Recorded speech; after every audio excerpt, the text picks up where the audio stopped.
So talking about growing up, I know you grew up in the Hatton area. Yeah. How was life Junior, back right. in that? What year was this? This was 1980 was when Yeah. I came into the world. So I Nice. think by the time I was 3, I started to realize, hey, what are you doing here? I'm actually here. Yeah. And here was a wooden home, lab-side board, as we would say in Antigua and Barbuda. 4 children in the house, mom, dad. That was a very interesting experience. Growing up the last of 4.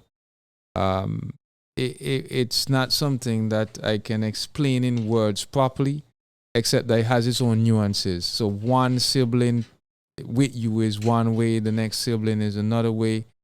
And so that was just that experience. But the neighborhood itself was closed off in a sense that there was Grace Farm Hatton and then there was other villages. It was very segmented in way people view the people that came from these areas, how we behaved. There was a lot of rivalry, for example, between Atta's man and Grace Farm and Hatton man and Pint man. You know, them kind of, that was the time. The rivalry was intense.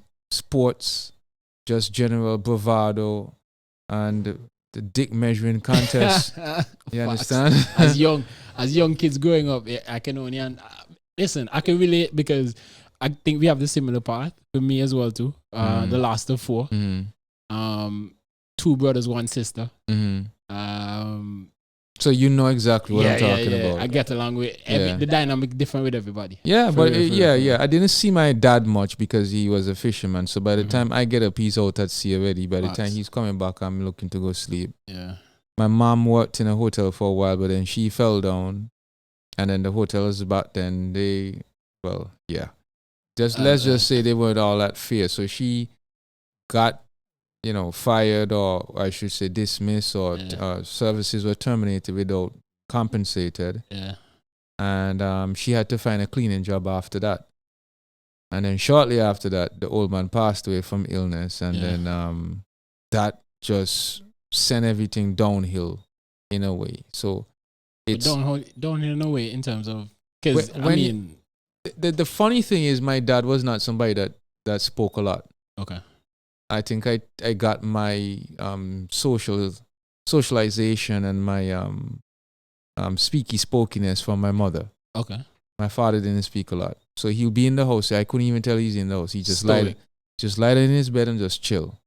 My father was a very chill man. Yeah. So the little that I remember of him is sad for me in a way because I can't remember what his voice sounds like.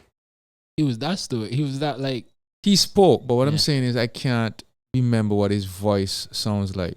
So that's to tell you how young I was when he passed away. Okay. Right? I remember certain clips of him like sitting on his lap, or this one time when he had to discipline me. Boy, they were leaving, going somewhere, and they left me home. And in my rage, I destroyed the man banana tree in the yard. So he put some good licks under me. And that was the only time he ever put a hand on me. You understand? So I remember that very, very vividly. So much so that you never touch a next banana tree. Dad, all in my yard, I'm still massaging them. I can't even cut a branch off. That is traumatic. You can see all the banana on the tree. It's like, yo, right. I can just drop off in the business. Yeah, but I mean, so how was because I know I've came across friends or I could say your friends that grew up with you, like Calbert and so on. Yeah. And I would be like, yo, listen, Hatton back in the day. It was crazy. I mean, I had neighbors that were in and out of prison, neighbors that domestic abuse was taking place, neighbors that they were into sound, and then neighbors that were police. It was just neighbors at the end of the corner that selling the Sensimania. Listen, they was just Sensimania selling back in the day. Man, it was extremely hot. So I mean, there was a serious mix, and there was a situation where the kids went out into the street. They played. We had a lot of adventures. There's not a time when you leave the yard and you're coming back without a cut, something in your foot from a thorn or a cassie, as we'd say in Antigua. Yeah. We practically left the house 8 o'clock and come back by 6 o'clock. Facts.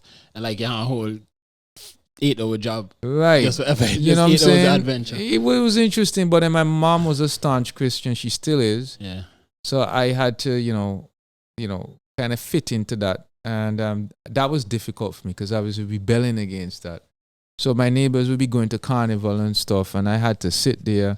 And I was telling my son the other day, I said, boy, you get away, because your church, whenever we do take you, and I'm a strong believer that you have to teach them a moral compass, and that's what the religious aspect is there for. Whenever we would go to church, you leave the house 8 o'clock, because my mom was about timing. There's nobody that's going to get to the church before her. You understand? So you leave the house at 8 o'clock. By 8:50, me in the church. But you're not leaving until 1:30. So that was my life. And then you get back now to church for Adventist Youth, which was about 3-4 o'clock in the afternoon, and you're not coming until 6. That's true. And then the Friday night before that, 6 o'clock, everything lock off.